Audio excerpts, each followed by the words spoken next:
अस्सलामु अलैकुम वरहमतुल्लाहि वबरकातुहू। मय्यत को गुस्ल देना बड़ा सवाब और नेकी का काम है, जबकि यहाँ पर प्रॉब्लम ये होता है कि लोगों को आम तौर पर मय्यत को गुस्ल देने का सही और मसनून तरीक़ा मालूम नहीं होता है। दूसरी तरफ बहुत सारे लोग ऐसे होते हैं जो मय्यत को गुस्ल देने के वक्त बहुत ज़्यादा डिस्टर्बेंस पैदा करते हैं और तरह तरह की मन घड़त बातें वहाँ पर बयान करते हैं, और जो लोग गुस्ल देने वाले होते हैं उनको कन्फ्यूज़न का शिकार बना देते हैं। तो आज की मजलिस में इंशाअल्लाह हम आपके सामने मय्यत को गुस्ल देने का बहुत ही आसान, सीधा और मसनून तरीक़ा पेश करेंगे। उम्मीद है कि आप लोग अगर इसको अच्छी तरह समझ लें तो हमारे नौजवान और हमारी जो माएँ बहनें हैं जो गुस्ल देना चाहती हैं मय्यत को, इंशाअल्लाह उनको बड़ी रहबरी और रहनुमाई मिलेगी। पॉइंट से तकरीबन 14 और 15 पॉइंट्स होंगे जिनको हम एक एक नंबर से बयान करेंगे तो आप अच्छी तरह समझ सकते हैं। पहली चीज़ तो ये है कि मय्यत को गुस्ल देने के वक्त क्या क्या काम हमें पहले से कर लेने चाहिए। सबसे पहले तो हमें देखना ये है कि मय्यत को जिस पानी से हमें गुस्ल देना है वो गर्म किया जाए। बहुत ज़्यादा तपा देना, उबाल लेना ये भी ज़रूरी नहीं है, गर्म करना ज़रूरी है। गर्म किया जाए और उसमें जो बैरी के पत्ते होते हैं उन बैरी के पत्तों को डाला जाए। वो इसलिए है कि जब बैरी के पत्तों से हम किसी को गुस्ल देते हैं तो बदन के ऊपर का जो मैल कुचल होता है ये आसानी के साथ साफ हो जाता है और मय्यत क्लीन हो जाती है। दूसरी चीज़ ये कि पानी कितना होना चाहिए। बहुत सारे लोग एकदम 50-50 लीटर के बड़े बड़े बैरल को गर्म कर लेते हैं, तो ऐसा नहीं है। इतना पानी होना ज़रूरी है कि हम पूरी मय्यत को 3 मरतबा अच्छी तरह गुस्ल दे दें। 1 मरतबा, 2 मरतबा और 3 मरतबा अच्छी तरह पानी को बहा देवें। वो आप अपने हिसाब से ले सकते हैं। तीसरी चीज़ ये है कि मय्यत को जब गुस्ल दिया जाए तो वहाँ पर ऑन द स्पॉट कितने लोग होने चाहिए। हम देखते हैं कि मय्यत को जहाँ पर गुस्ल दिया जाता है एक बड़ा मजमा इकट्ठा हो जाता है, जो कि सरासर गलत है। उतने ही लोग होने चाहिए जितने लोगों की वहाँ पर ज़रूरत है। एक तो गस्साल जो आदमी गुस्ल दे रहा है वो, और 2-3 हेल्पर जो उसको पानी देवे, या फिर उसको कपड़े की ज़रूरत हो या दस्ताने की ज़रूरत हो या ग्लव्स की ज़रूरत हो तो उसको दे दे। इसी तरह मय्यत को उठाने के लिए और करवट लिटाने के लिए 2-3 लोग काफ़ी हो जाते हैं। तो 4 लोग अगर वहाँ पर हों तो बस मसले को मय्यत को गुस्ल देना बिल्कुल आसान हो जाएगा। इनके अलावा जितनी भी पब्लिक होगी आप वहाँ से उनको दूर कर लीजिए। जितने लोग होंगे उतना ज़्यादा डिस्टर्बेंस और खलल पैदा करते हैं। चौथी चीज़ ये कि जब भी आप मय्यत को गुस्ल दे रहे हो तो पर्दे का माकूल इंतज़ाम वहाँ पर होना चाहिए। तो वहाँ पर ऐसे ही है कि लोगों को वहाँ से हटा दे, चारों तरफ से पर्दा कर ले, अंदर किसी को न आने दे। पांचवी चीज़ ये है कि मय्यत को जब आप गुस्ल दे रहे हों तो गुस्ल देने के लिए मय्यत के बदन पर एक कपड़ा डाला जाता है। ओके, तो जो कपड़ा डाला जाता है वो कपड़ा कितना होना चाहिए। तो मय्यत की जो सतर वाली जो जगह होती है, यानी मर्द अगर है तो उसके नाक से लेकर के घुटने के नीचे तक इतना कपड़ा काफ़ी होगा, और ख़ातून है तो फिर उसके गले से लेकर के पूरे जिस्म ढक जाए उसका इतना कपड़ा। अब कपड़ा कैसा होना चाहिए। कपड़ा ज़रा ठीक होना चाहिए, यानी मोटा सा कपड़ा होना चाहिए। सफ़ेद ही ज़रूरी है ऐसी कोई बात नहीं है। मोटा कपड़ा हो, सफ़ेद भी अगर है तो मोटा हो, या फिर दूसरे कलर का, ब्लैक कलर का, या फिर कोई और दूसरे कलर का भी कपड़ा चल जाएगा। वो कपड़ा क्यों होगा, इसलिए कि जब हम मय्यत को गुस्ल देंगे उसके ऊपर पानी डालेंगे तो कपड़ा बिल्कुल पतला हो जाएगा, जिसकी वजह से मय्यत की जो शर्मगा वगैरह है, जो सतर वाले आज़ा है वो दिखने लग जाएंगे। तो कपड़ा बिल्कुल पतला नहीं होना चाहिए, मोटा कपड़ा होना चाहिए। कलर वाला अगर है तो और भी ज़्यादा अच्छा है। चलिए हम आगे बढ़ते हैं। आप मय्यत को गुस्ल देना कहाँ से शुरू करोगे। जब भी आप मय्यत को गुस्ल देने का इरादा करोगे तो जाहिर सी बात है एक स्ट्रेचर होगा जिसके ऊपर हम मय्यत को लिटाते हैं और गुस्ल देते हैं। तो वो जो स्ट्रेचर है जिसको हम तख्ता कहते हैं, उसको सबसे पहले आपको धूनी देनी है। 3 मरतबा, 5 मरतबा या 7 मरतबा धूनी देनी है। काहे की लोबान की धूनी। लोबान को थोड़ा सा गर्म कर लिया जाए, उसके ऊपर थोड़ी सी आग वगैरह डाल दी जाए। जब उसे धुआं उठने लगे तो इस तरह चारों तरफ से आप उसको धूनी दे दीजिए। 3, 5 या फिर 7 मरतबा। हो गया ये पहला काम। दूसरा काम यह है कि मय्यत को आपको तख्ते पर लिटा देना है। वो जो स्ट्रेचर है, अब धूनी देने के बाद मय्यत को उठाकर लाइए, उसके ऊपर लिटा देना है। अब लिटा देने के बाद भी लोग इतने ज़्यादा कन्फ्यूज़न के शिकार हो जाते हैं, इतनी चिल्ला पुकार वहाँ पर होती है कि परेशान हो जाते हैं। देखिए, पहले आपको कोशिश ये करनी है कि मस्जिद किबला रुख आप उसको लेटाएं। अगर मुमकिन नहीं है, बहुत सारी जगह ऐसा कंजेस्टेड एरिया होता है, जगह वहाँ पर कोई माकूल होती नहीं है, तख्ता इधर उधर होने लगता है, तो जैसे भी आपको सहूलत हो तख्ता बहरहाल अच्छी तरह लग जाए। अब तख्ता लगने के बाद में जिस तरह भी मुमकिन हो आप मस्जिद को लेटा सकते हैं। ज़रूरी नहीं है कि उसका चेहरा किबले की रुख ही है, अगर है तो ये बहुत अच्छी चीज़ है, लेकिन जगह आपके यहाँ पर नहीं है, बहुत सारी जगह अलग अलग होती है, तो वहाँ पर इतना ऐसा लटक जाना और अटक जाना कि नहीं हमको यही करना है, ये ज़रूरी नहीं है, ये चीज़ गलत होती है।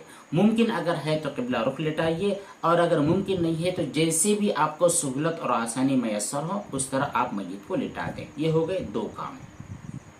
तीसरा काम ये है कि मस्जिद की बॉडी पर, चाहे वो मर्द हो या कोई खातून हो, उसकी बॉडी पर जितने भी कपड़े हैं आपको उन तमाम कपड़ों को सबसे पहले कैंची ले ले, और कैंची लेने के बाद उसको कट कर दे।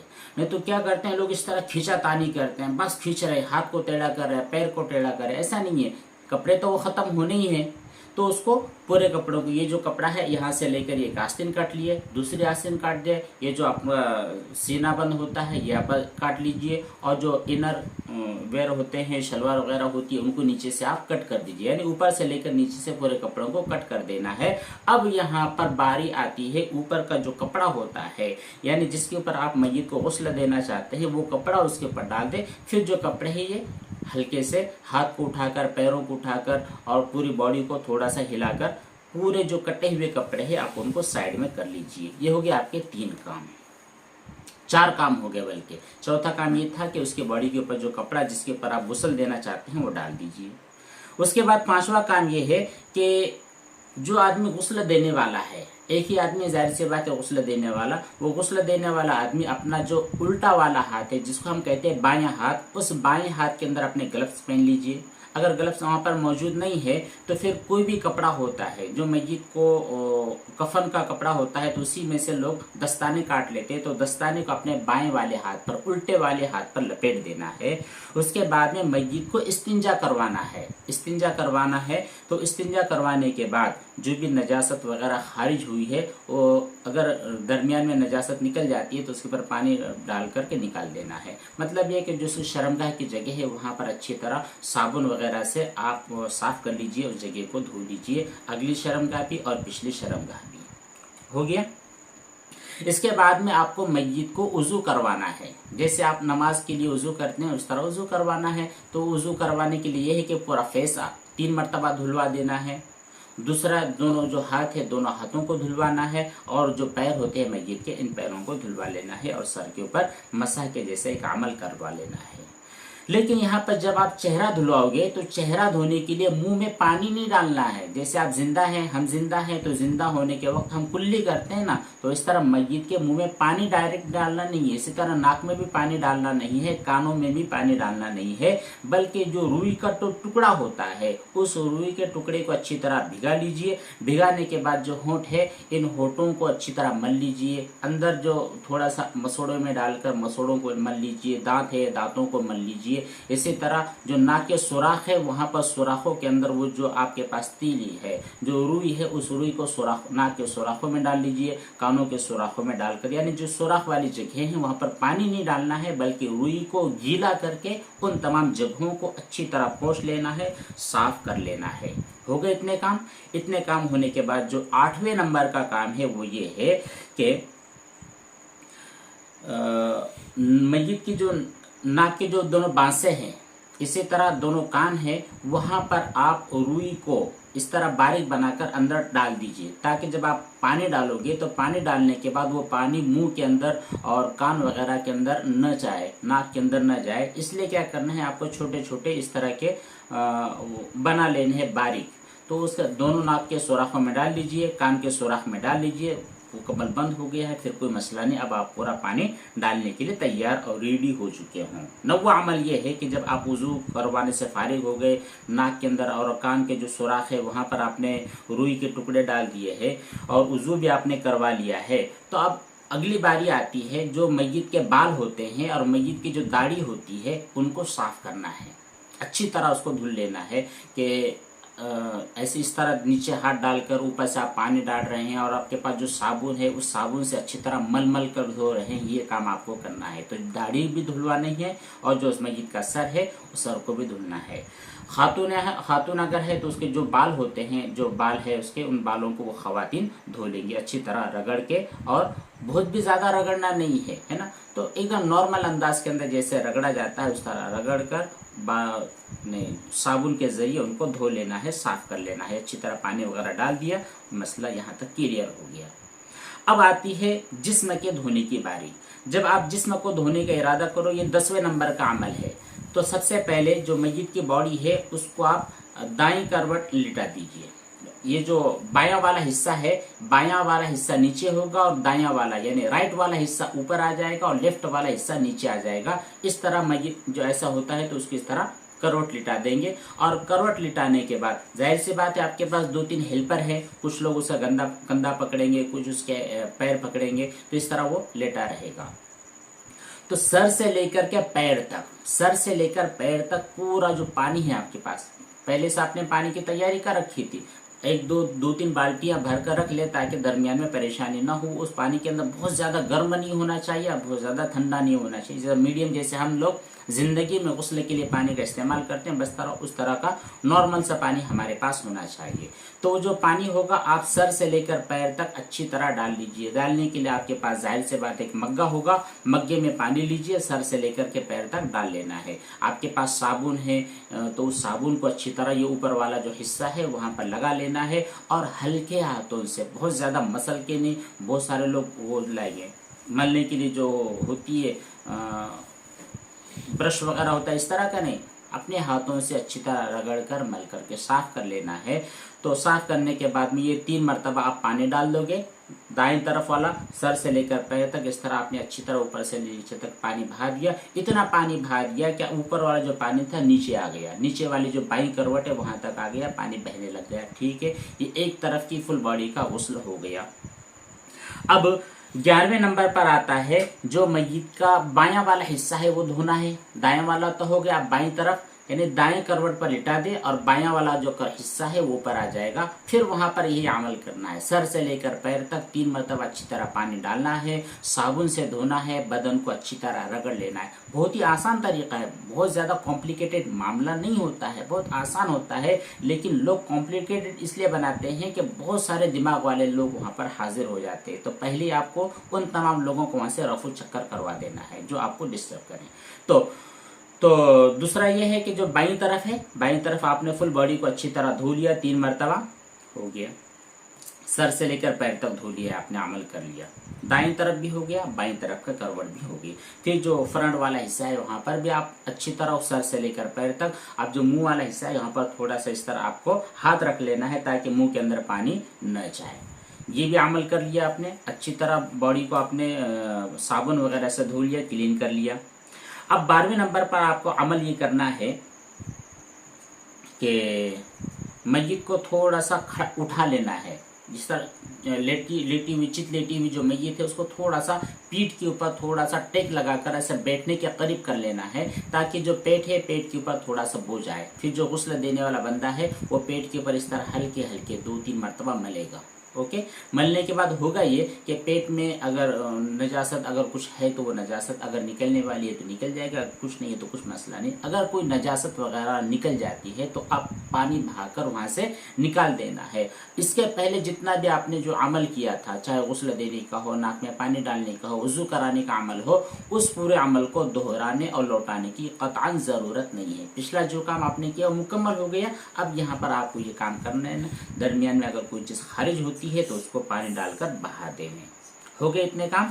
अब 13वें नंबर पर आपको बिल्कुल आखिर के अंदर करना यह है कि मय्यत को फिर से आप दाएं करवट लिटा दें।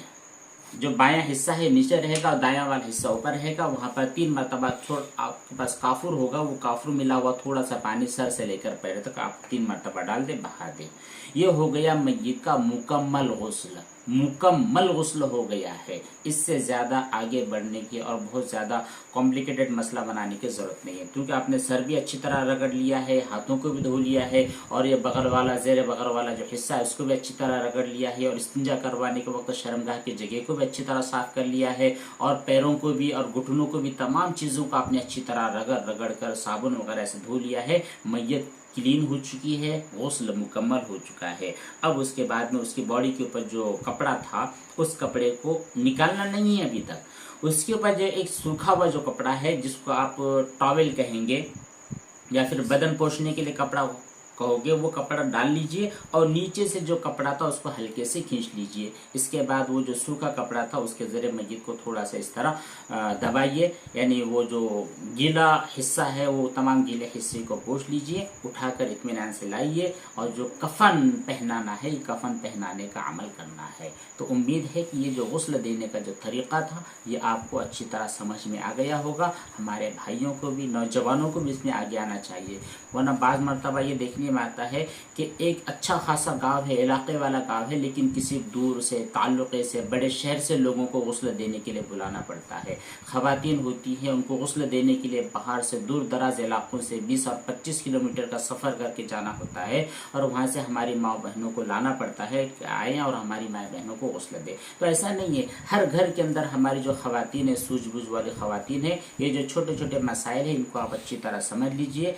प्रैक्टिकली तौर पर जो आपके यहाँ पर कोई खातून है जिसको गुस्ल देना आता है, 2-3 मरतबा उसके साथ जाइए, गुस्ल देने का प्रैक्टिकली तरीका आप आसानी के साथ सीख जाओगे, और बड़े नेकी का काम होता है, इसको करना है। लोग इससे पीछे हट जाते हैं, पीछे आपको हटना नहीं है। बहुत सारे लोग कहते हैं कि नहीं हमको डर लगता है। भाई डरने की क्या बात, जैसे आप इंसान हो वैसे वो इंसान है। मसला ये है कि उनकी रूह, उनकी जो रूह है वो रूह खारिज हो चुकी है, वो रूह अल्लाह ताला के पास पहुंच चुकी है। उसे डरने वाली बात थोड़ी, मैयत से डरा थोड़ी जाता है, उसका तो एहतराम किया जाता है, एहतराम के साथ उसको गुस्ल दिया जाता है, कफन पहनाया जाता है, और इज्जत के साथ उन्हें दफन किया जाता है। मुर्दे से डरा नहीं जाता, डरने वाली ज़ात तो सिर्फ अल्लाह ताला की ज़ात है, उसी से सिर्फ डरना है, बाकी किसी से नहीं।